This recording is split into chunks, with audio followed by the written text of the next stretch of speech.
So, ou pa ale vite ase.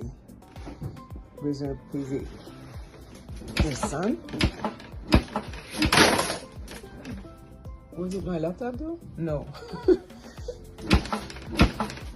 Ok. Kon sa. Ou jam peze? Perfect. Ok. Ok, 15. Moun sa bay dek. Ok. Sa va ale sou tepli kon sa. Not bad. Sa va ale sou nel ak bouche. Wap mette dwet sa yo ta konsi kon sa. Troisième dwet la bral an ba mouton moun nan. Wap kembe leve mouton an pou le a rentre al nan pou. Si va leve kon sa va rentre. Sonje pou peze sa desan pou pa ge espas. Non, on sa kampe. La pou fe de. Si ou sot fe 15, on men ma fe de. E di pou la on men wap pou komanse. Ou de avin ta se ko isi pou ka pou nou fe 15. So on 15. Yeah. Yeah.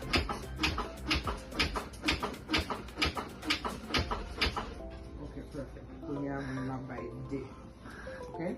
Sou te pou konto, ou tap bay 30, ou tap vin la, ou vin bay de. Okay? Alright? So, se kon sa, nou fe CPR pou yon. Koun ya, si yon ti moun, e ka ve ti moun nan, ou pa kastin le yon jare don. Don pa ve la, pa yon kon se konen, I ba normal. Si moun nan wap wè chanje, wap wè li pa jene do a abye de tet li wap wè li patem.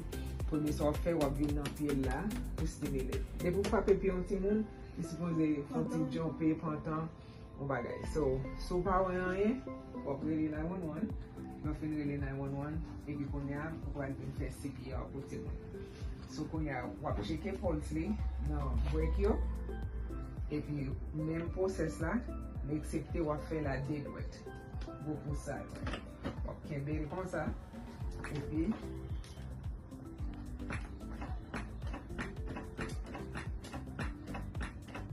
so men bagay la, se lem pese desan kite l monte net. Pou andan ke ti moun nan ka plen avek san. E pi m pese desan nan. Ok? Ok. So, se sak fe sa avin green because m pese desan ase. Si moun nan se 1.5 ou peze desan, gran moun yo se 2 inches. 1.5, 2 inches. Ok? So, yeah.